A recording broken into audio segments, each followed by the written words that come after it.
Good morning. What's shaking, Warfighter Nation? Ron here with Isaiah 6:8 and Warfighter Ranch, and today we're bringing you Street Sermon 28, Deleted.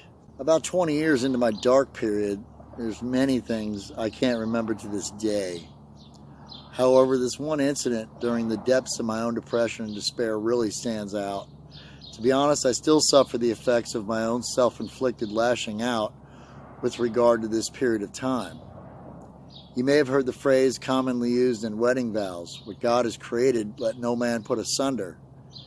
It's not that I didn't try, but I realized God's will was stronger than my own, as well as the right path to follow. I've done some running in my time. Years at Bragg will do that to you. The day I got there, after 45 days of PCS leave and no breakfast, I was nowhere near ready for the run I had in front of me. 5.5 years later, I'm glad to say, I was calling cadence by myself for 5 miles or better. Man, I miss running like that. I suppose that makes me a tad old, but that's okay. I put thousands of miles on these legs, but a good pair of ergonomic Nikes and a good running regimen never prepared me for the high cost of running for myself, or emotional running. Some of you know what I'm talking about. I was depressed, suffering from an undiagnosed post-traumatic stress and a TBI, and I had no idea why I was going Mach 2 with my hair on fire. My career was on fire, and after my divorce, I simply had nothing to do with my time off.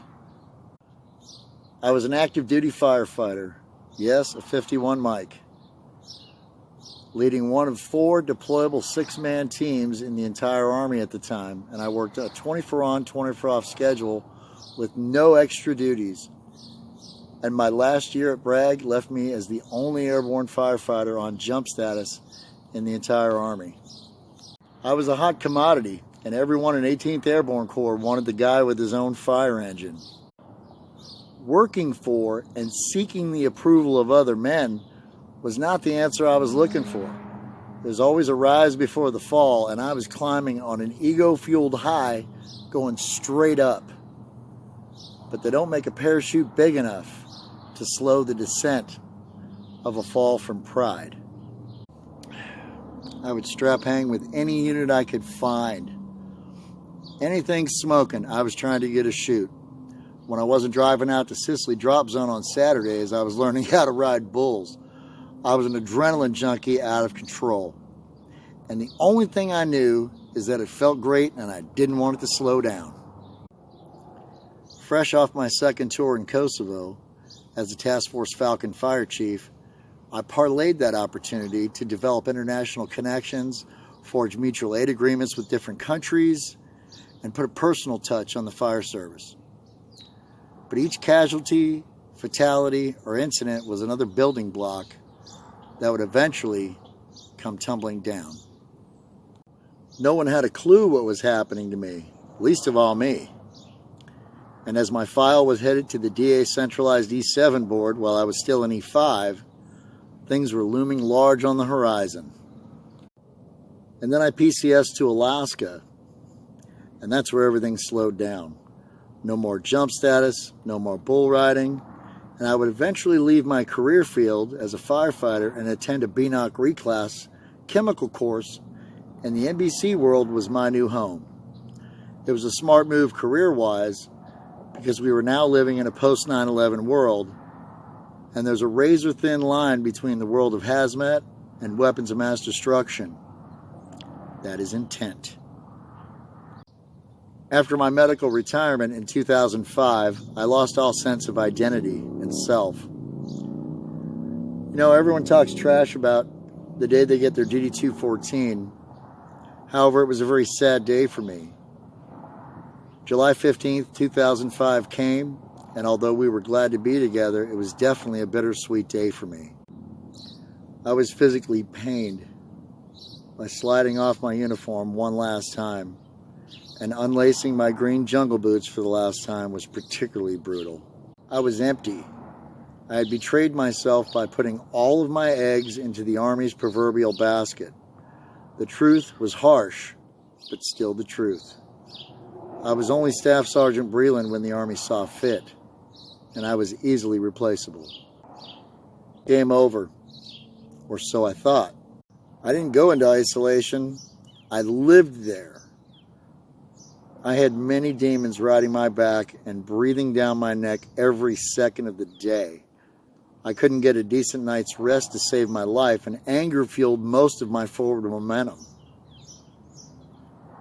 God, via his permissive will, much like the parents of a toddler, allowed me to run around until I tired myself out. God's patience was unwavering and still is. And before I ran out of gas on that fateful day, I reached the point of self-hatred that was beyond anything I could have imagined. God simply waited. Everyone but me knew that I was an angry person. And everyone, including me, knew that I wanted it to end. And when I had that epic Facebook meltdown, I began to see the patience run out in others. My heart was heavier than I could bear, and instead of simply asking God to take it away, I tried to shoulder the burden myself. Again. The weight was absolutely unbearable, and little did I know at the time it was supposed to be. It was clearly more than any one person could handle, and it's in those moments that God desires for us to call to him. And I almost didn't. I looked to social media as an outlet to vent my anger. There was a brief pause during that hysteria that took me by surprise as two individuals, one a veteran and the other a civilian, not so casually mentioned that perhaps it was better that I should end my life. If that sounds appalling to you, it's because it is. But the reality is that is between them and God. My anger and rage was contagious and instigated the same within others. In short, I was setting a horrible example. Hashtag warfighter responsibly. I tried to maintain a minimal footprint in my home and around my family as well. I didn't feel worthy of anything, and before I actually attempted to take my own life, I tried to remove myself from everything I could possibly think of. One particular day, I sat down at the family computer and searched our external hard drive. Any pictures of me were stricken from it, deleted. If there was a picture with me in it, my desire was for it to disappear forever, lessening my impact on even the memories of the ones I love, or so I thought. As I sat there that fateful day with a .357 pistol in my hand, I inserted the barrel in my mouth. Surely the pain would be over in a few seconds, I thought, as I had been up for 3 consecutive days with little water and even less food. I wasn't in good shape, and I barricaded myself in my shop and booby-trapped the doors. No harm would come to anyone else, as I simply ensured that the doors were unable to open. And as I sat there with that cold steel absorbing the warmth of my body, I prepared for the end.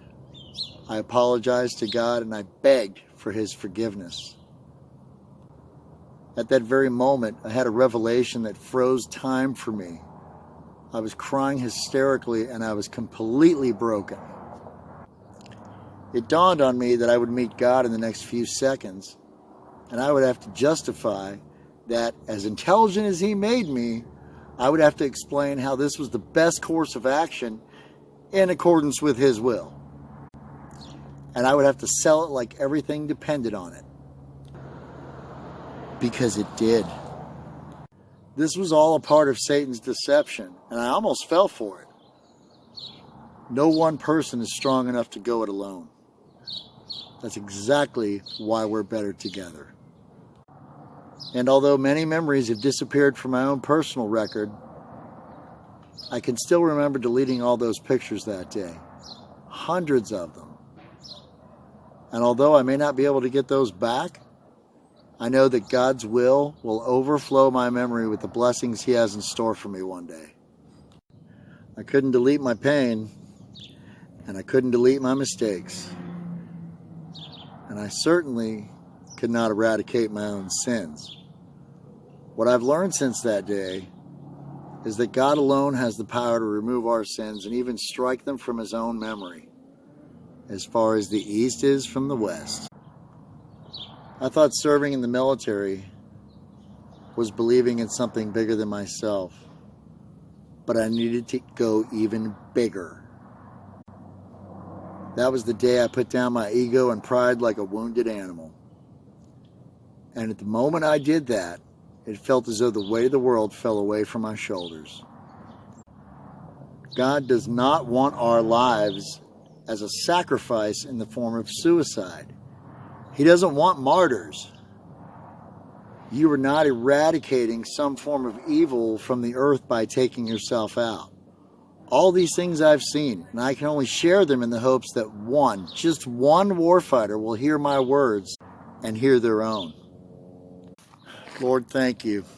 Thank you for showing me the way and burning away the impurities that made me who I was. Thank you for making me who I am. I am fearfully and wonderfully made, and so are you. Warfighter Nation, we need you in this fight. Every suicide racks up another enemy casualty that we cannot afford. And the plain and simple truth of it is that none of us are strong enough to take away our own sins. Only God can do that through his mercy and unending love through his Son, Jesus Christ.